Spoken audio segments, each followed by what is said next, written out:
ముఖ్యమంత్రి గారు ఈరోజు ప్రతి గొల్ల కుర్మలందరూ కూడా గౌరవంగా ఉండాలి ఊళ్ళల్లా అని వారి కులవృత్తి ఏదైతుందో గొర్రెల పెంపకం ఆర్థికమైన డబ్బులు లేకున్నా గొర్రెలు ఉండాలని ఆలోచించే వారందరికీ కూడా ఈరోజు గౌరవ ముఖ్యమంత్రి గారి ప్రతి ఇంటికి కూడా ఎంతమంది సభ్యత్వం ఉంటే అంతమందికి గొర్రెలు ఇవ్వాలని చెప్పి ఒక మంచి కార్యక్రమం చేసినందుకు ఆ కార్యక్రమంలో భాగంగా ఈరోజు కడప నుంచి మన గ్రామానికి వచ్చిన గొర్రెల మందను చూసి ఈరోజు ఆ గొర్రెలను లబ్ధిదారులకు ఇచ్చే కార్యక్రమానికి ఈరోజు గౌరవ ముఖ్యమంత్రిగా విచ్చేసిన మన గౌరవ ఎంపీ గారు, ఎందుకంటే మా ముఖ్యమంత్రి గారు యాదవ్లు పెద్దపీట వేస్తారు కాబట్టి ఈరోజు మా గౌరవ ఎంపీ గారు శ్రీ బోనుపల్లి వినోద్ కుమార్ యాదవ్ గారు మరియు ఈ సమావేశంకి వచ్చేసిన మా సోదరిమణి తుల ఉమ్మక్క యాదవ్ గారు, ఈరోజు ఈ సమావేశం చేసిన గౌరవనీయులు నారదాసు లక్ష్మణరావు యాదవ్ గారు మరియు వేదికరించిన గౌరవనీయులు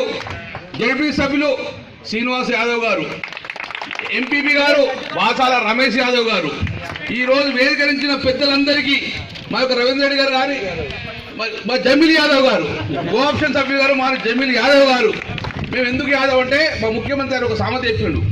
ఏం చెప్పిండు మేము విన్నావు లేదా మీరంతా బాగున్నారు. అసెంబ్లీలో ఏం చెప్పిండు, అసెంబ్లీలో కలెక్టర్ కన్నా ఎస్పీ కన్నా బాగా తెలివి ఉన్న వ్యక్తులు మా యాదవులు అని చెప్పారు.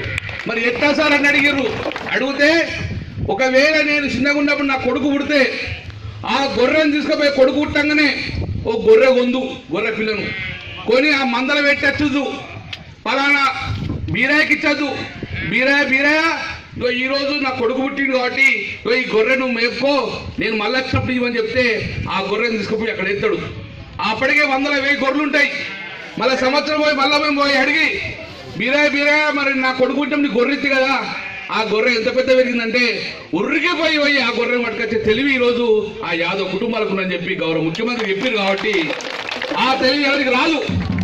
1000 గొర్రెలల్లా నీ గొర్రె ఏదో చెప్పే గుణం ఉన్న వ్యక్తి ఈరోజు మా గొర్రెలకు ఉన్న యాదవులకు ఉన్నది. కాబట్టి ఈరోజు ఆ యాదవ్ కుటుంబానికి పెద్దపీట వేసి గౌరవ ముఖ్యమంత్రి గారు ఈరోజు మనందరూ రుణపడి ఉండాలి. ఈరోజు మన ముఖ్యమంత్రి ఎవరు? కల్వకుంట్ల చంద్రశేఖర్ యాదవ్ గారు. ఇవాళ ఎవరు? అందుకే మా అందరి పక్షాన కల్వకుంట్ల చంద్రశేఖర్ యాదవ్ గారికి శనార్థులు చెప్పుకుంటూ శనార్థులు. ఇంత మంచి కార్యక్రమం నేను ఒకటే చెప్తున్నాను. గతంలో కూడా చెప్పాను, ప్రతి సమావేశం చెప్పాము. ఈరోజు గతంలో ప్రభుత్వాలు ఏం చేసింది?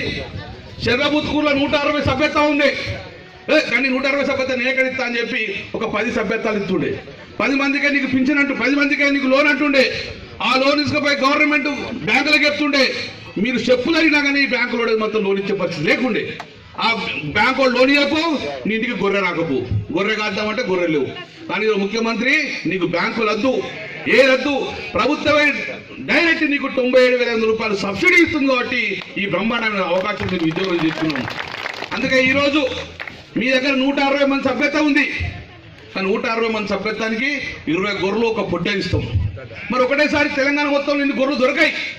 కాబట్టి వంతుల వారిగా మొట్టమొదటి చెల్లబుత్కూరులో ఈ 83 సభ్యత్వాల్లో నిన్న 20 మంది తీసుకొచ్చినాం.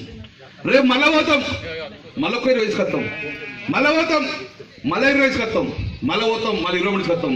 83 ఈ యొక్క చెల్లబుత్కూరు కథ చేసుకున్నాక వేరే గ్రామం వస్తాం, వేరే ఊరికి వస్తాం. అక్కడ 160 సభ్యత్వం ఉంది. అక్కడ మళ్ళీ 20 సభ్యత్వం తీసుకొని వంతుల వారు తీసుకొని ఈ సంవత్సరం లోపల మన కరీంనగర్ జిల్లాలో మన మండలంలో 30,000 గొర్రెలను తీసుకొచ్చి ఈ యొక్క కరీంనగర్ నడిబొడ్డును విడిచిపెట్టే పరిస్థితి ఉన్నది. ఈరోజు నేను ఒకటే చెప్తున్నా, దయచేసి దీన్ని సద్వినియోగం చేసుకోండి. చిరకాల కోరిక. చాలా మంది చెప్తున్నారు, సార్ నేను కాద్దాం అనుకున్నా కానీ అక్కడ ఒక్క పైసలే అన్నాడు. వాళ్ళందరికీ రాజిస్తే ఒక్కొక్కరి ఇంటికి 20 నుంచి 40 గొర్రెలు ఈరోజు వెళ్ళే పరిస్థితి వచ్చింది. ఈరోజు మనకు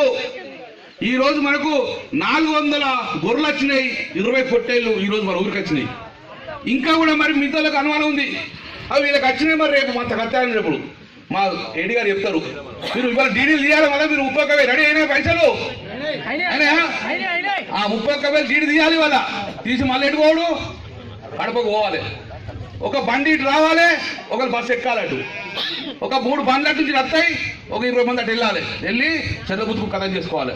చెల్లబుత్తుకు కథంగానే సావన్పల్లి పోవాలి, సావన్పల్లి అయిపోయింది కదా బొమ్మకలు పోవాలి, బొమ్మకల్లికి మొత్తం పోరు. ఇట్లా పోయి మనం అందరం కూడా ఈ సంవత్సరం లోపల మన ఇళ్ళలో మొత్తం గోళ్ళు ఉండాలి. మరి ఈ ఊళ్ళో ఎన్ని వచ్చినాయి గొర్రెలు ఇప్పుడు 400. మొత్తం ఎన్ని వస్తాయి? 8 4 1600 గొర్రెలు. ఈ ఊళ్ళో ఉన్నది 1600 మంది కన్నా ఎక్కువ గొర్రెలే ఉన్నాయి కదా, మంది కన్నా ఎక్కువ గొర్రెలు. ముఖ్యమంత్రి గారు అన్నదే కాదు, ఈ రోజు మంది కన్నా ఎక్కువ మంద కనబడాలి. ఈ గొర్రె అనేది యాదవుల సంపద. ఈ యొక్క మన ఆ సంపదను కాపాడుకోవాలి. రేపు రాబోయే కాలంలో ఈ ప్రపంచం మొత్తం కూడా యాదవులు ఎక్కడ సంతోషం ఉన్నారంటే, యాదవులు పలానా తెలంగాణలో సంతోషం ఉన్న విధంగా ఈరోజు మన గొల్లపూర్ సంతోషం ఉండాలి. కాబట్టి మనందరం కూడా ఇంత సమావేశంగా పెద్దలు మాట్లాడవలసి, ఈ సమావేశం ద్వారా మనందరం కూడా ముఖ్యమంత్రి గారికి శనార్థులు చెప్పుకుంటూ, గౌరవనీయులు ఇప్పుడు మా కాలువ యాదవ్ గారు, మా నరసన్న యాదవ్ గారు పాపం అన్ని గ్రామాల్లో మాయబడి తిరిగారు, డ్రా తీసినాం, అందరికీ కూడా పాపం సాయం చేసింది. కాబట్టి మా నరసన్న యాదవ్ ముఖ్యంగా మాట్లాడి జనార్దన్ చెప్పాలి, స్పీచ్ లేకుండా జనార్దన్ చెప్పాలని కోరుకుంటున్నాం.